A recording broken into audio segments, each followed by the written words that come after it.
BPSC TRE 4 এর জন্য তোমরা যারা প্রস্তুতি নিচ্ছ তোমাদের জন্য কিন্তু একটা দারুণ খুশির খবর। সেটা হচ্ছে তোমাদের আগের দিন আমি বলেছিলাম যে বিপিএসসি টিআরই 4 এ প্রায় 46,000 তোমাদের শূন্যপদ থাকছে। সেটা কিন্তু আজকের খবরেও বেরিয়েছে, দেখতে পাচ্ছ বিপিএসসির কাছে 46,000 শূন্য পদের ভ্যাকেন্সি কিন্তু পাঠানো হয়েছে এবং সেটা কিন্তু মার্চ মাসে তোমাদের নোটিফিকেশান আসতে চলেছে এবং মার্চ মাসেই তোমাদের ফর্ম ফিল আপ কিন্তু শুরু হতে পারে।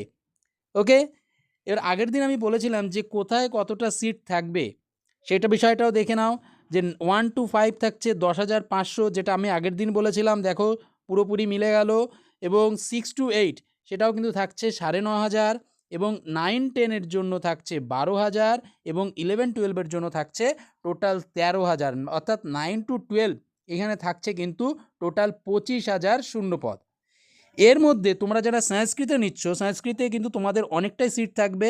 বারে বারে বলছি 2 থেকে 3,000 তোমাদের সংস্কৃতের সিট থাকবে, টোটাল সিট। এবার এর মধ্যে যদি তোমরা 15.6% তোমাদের জন্য থাকবে, যেহেতু ডোমিসিয়াল জারি হয়ে গেছে, তাই সেই হিসাবে তোমরা 400-450 সিট তোমাদের জন্য কিন্তু থাকবে। এটা কিন্তু তোমাদের জন্য একটা বড় সুযোগ হতে চলেছে।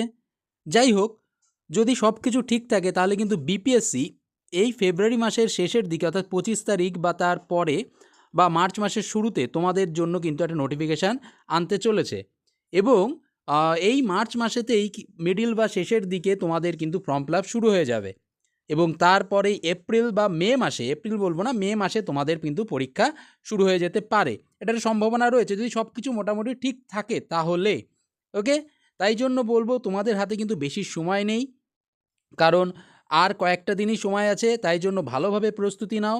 আর যদি তোমরা মনে করো সাবজেক্ট সংস্কৃত এবং জেনারেল পেপারে সম্পূর্ণ ভালোভাবে প্রস্তুতি নিতে চাও, তাহলে অবশ্যই নিচে দেওয়া নাম্বারে আমাদের সঙ্গে যোগাযোগ করতে পারো এবং আমাদের সংস্কৃত কক্ষা অ্যাপটা ডাউনলোড করো। সেখানে গিয়ে তোমরা তোমাদের কোর্সটা পারচেস করতে পারবে এবং আমাদের নিয়মিত অনলাইন ক্লাসে যুক্ত হতে পারবে এবং নিজের প্রিপারেশান ভালোভাবে করতে পারবে। কারণ এই সুযোগ একবার হাতছাড়া হয়ে গেলে কিন্তু আর বারবার কিন্তু সুযোগ পাবে না।